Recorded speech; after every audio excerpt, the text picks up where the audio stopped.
Hello and good morning. We have name, date, and period. We're in week 5-3. Homework, classwork is due. Night's the last night. Also, if you missed a test, I plan on opening it up for the weekend to give you another shot at it. Make sure you don't miss it this time, or you're going to have to wait till week 9. Okay, and that goes for all classes. Let's take a look here. Well, in order to work this one with volume, you need the height. Not this one. This is called the slant height, which is L. So you got to do Pythagorean's theorem. So you put your dots on here. Call that one x. So it's going to be x squared plus 5 squared is equal to 8 squared. So this is 64. This is 25. And x is going to be the square root of whatever that is. So 64 minus 25 equals, and then we're going to hit shift square root. We get the square root of 39 as the height. And that's not perfect, so I'm going to leave it like that. So scratch this out right here and put the square root of 39. Okay? By Pythagorean's theorem. In any event, to get the volume, you're going to say pi times the radius squared, which is 5 times 5, times the height, which is the square root of 39. And then you got to divide by 3 because it comes to a point right here. So let's try that. So we're going to hit square root of 39, press equals.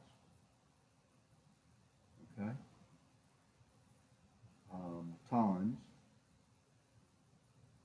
25 times 3.14, press equals, and then divide by 3.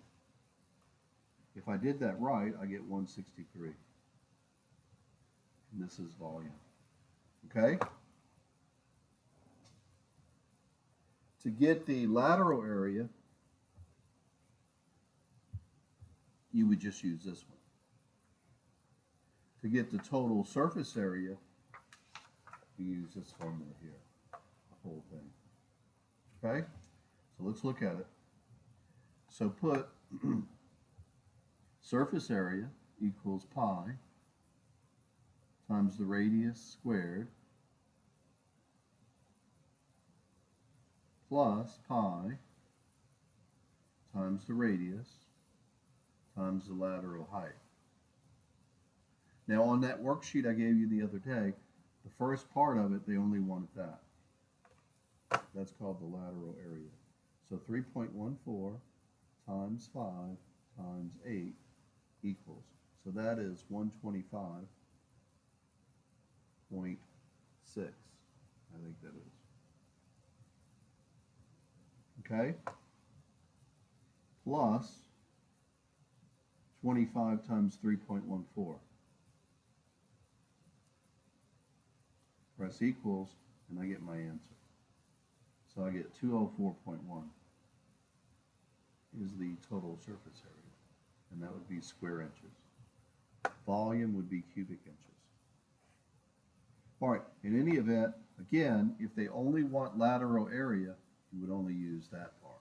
But if they say surface area, you got to add the bottom, which is a circle. All right? Today we're going into trig. I need you to pay attention. Copy down everything you see right here. I'll make it a little bigger. Copy all of that down. All right, so let's talk a little bit. So first of all, what you need to know is if you say so, ka, toa, that gives you all your trig functions. So sine is opposite over hypotenuse. Cosine is adjacent over hypotenuse. And tangent is opposite over adjacent. Now here's how you do this, so pay attention. All right, so you got to figure out where you're going to stand. You never stand at the right angle. So put that down, never stand here. Okay, you can stand here, or you can stand there, but you can't stand here. Since this one is theta, and you don't need to worry about what that is, we'll call it X or Y or something. It's just a Greek letter. All right, so put a dot here. That's where you're standing. Make it big. Now you got to label the sides. So if you're standing here, the two sides that touch or adjacent. Okay, write that down. Two sides that touch or adjacent. But one of them is the hypotenuse. Okay? So the hypotenuse, if you put your dots on the box here, that one's your hypotenuse. So label it, hypotenuse.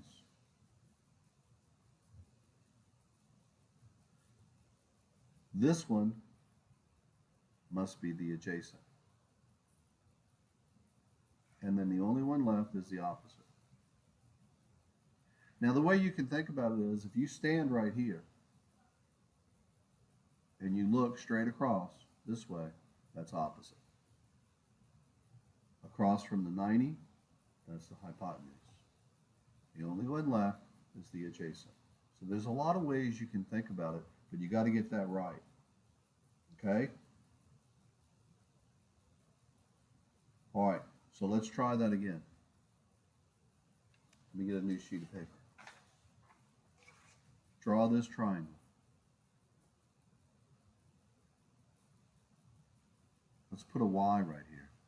And let's call this 3, 4, 5. Draw that triangle. Okay. Now, we're standing at the Y. So put a dot right here. I want you to label your sides. Which one is the opposite, the adjacent, and the hypotenuse? Do that right now. Okay, here's how I do it. I put my dots on the right triangle like you were taught. So these two are my legs. This one's the hypotenuse. I always do that one first. Okay, now come back over here. If you're standing here and you look out, that would be opposite. That means this one is the adjacent. I don't care how you do it, you need to know that. You can't miss it.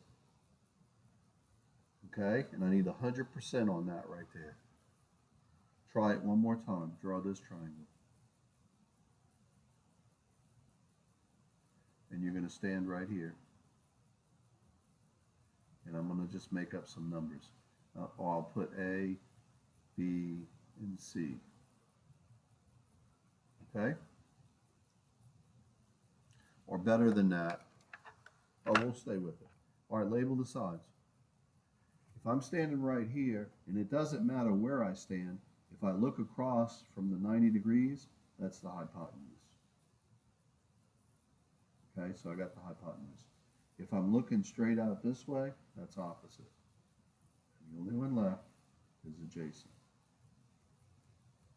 Okay, now let's talk.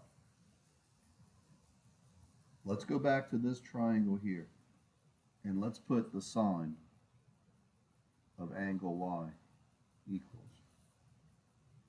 Okay, so katoa. So ka toa. Write that down. So sine is opposite hypotenuse. So if you're standing here, opposite is 3, hypotenuse is 5. So you would say 3 over 5. And that's all you do. Okay? Now let's move on to the next example. Copy these two down. Label the sides. Do this one first. Okay, so you're standing here. This would be opposite. Across from the 90 is the hypotenuse, and this one is the adjacent. And that's all there is to it, and you have to get that right. Okay, so this one, try this one. You're standing here. If you're standing here and you look straight across, that's opposite.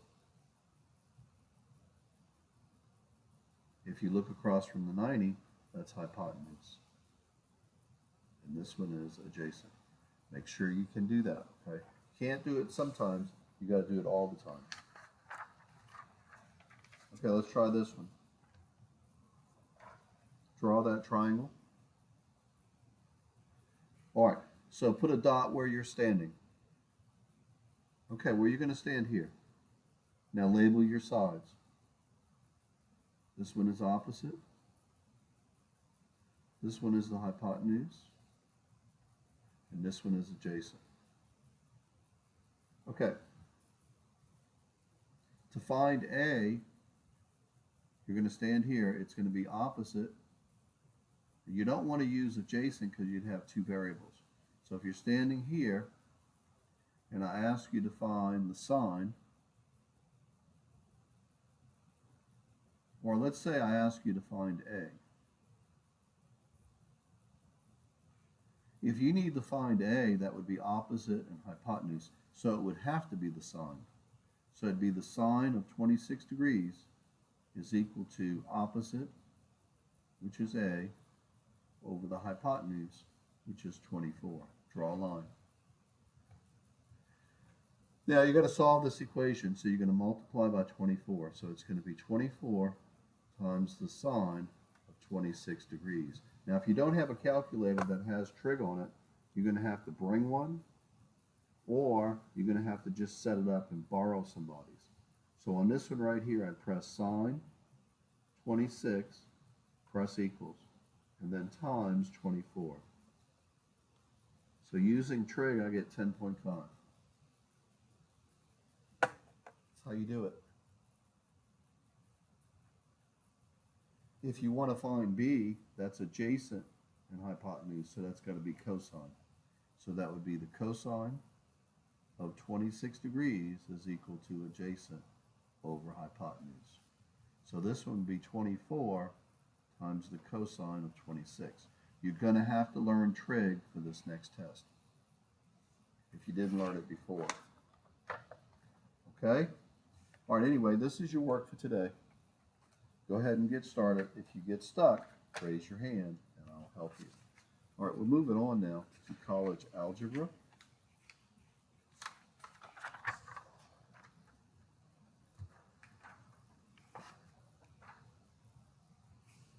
Okay, so college algebra, copy all of that.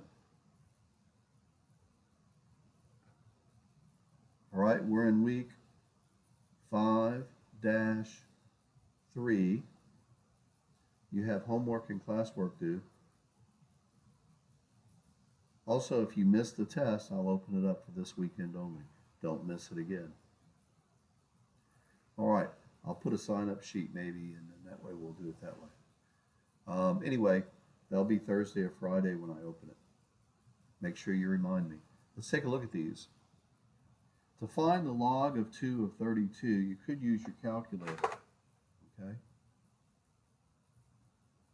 But we're going to go ahead and work it. So put equals x. It's in logarithmic form, so we're going to raise it to exponential. The base is 2. This cancels. So you get 2 to the what power is 32. Well, 2 times 2 is 4. 4 times 2 is 8. 8 times 2 is 16. And 16 times 2. So 1, 2, 3, 4, 5. It would be 2 to the 5th power. This one right here, again, it's logarithmic. You're going to say equals x.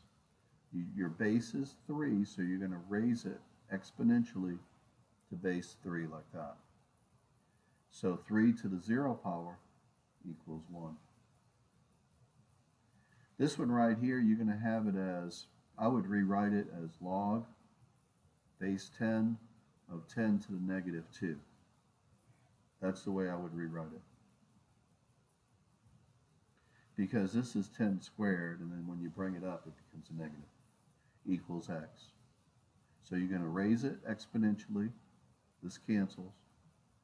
And so it's got to be negative 2. So you're going to get 10 to the negative 2 equals 10 to the x.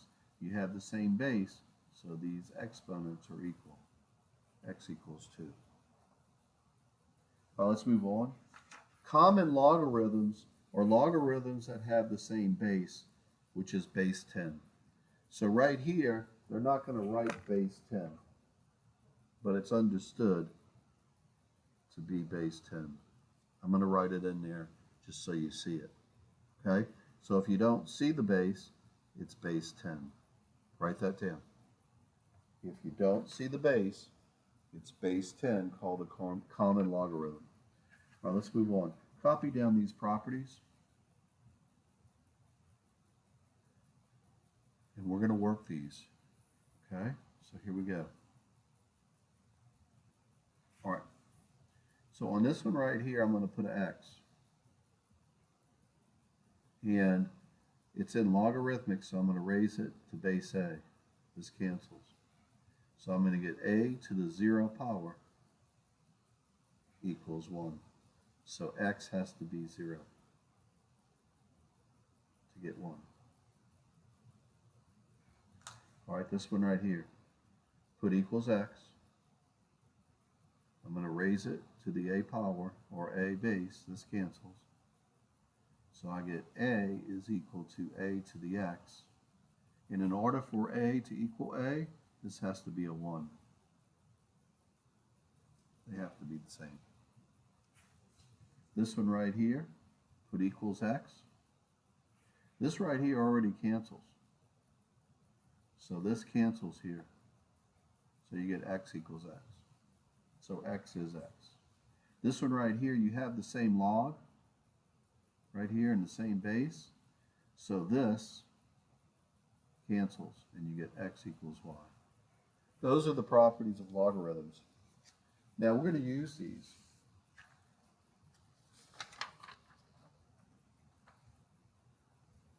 All right, so maybe I don't know my properties. Copy that down, but I know how to work it. Okay, so I'm going to put equals x. I'm going to raise it by a 9 here. This is going to cancel. So I get 9 is equal to 9 to the x power. Has to be a 1. Has to be a 1 because 9 to the first power is 9. This one right here, this one I will use the rule. If you have 20, log 20, that's inverses. That cancels, so that gives you 3. This one right here, I'm going to work it. I'm going to put equals x. And I'm going to put the square root of 3 exponentially. This cancels. In order to get a 1, it has to be to the 0 power. Anything to the 0 power is 1. Okay, last one. If you have the log equal to the log, copy that down. Remember, this is log base 10.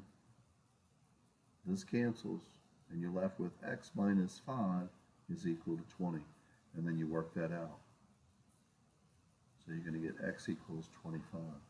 Those are the properties you need to use. Here's today's work. If you get stuck, raise your hand, and I'll try and help you. Have a good morning.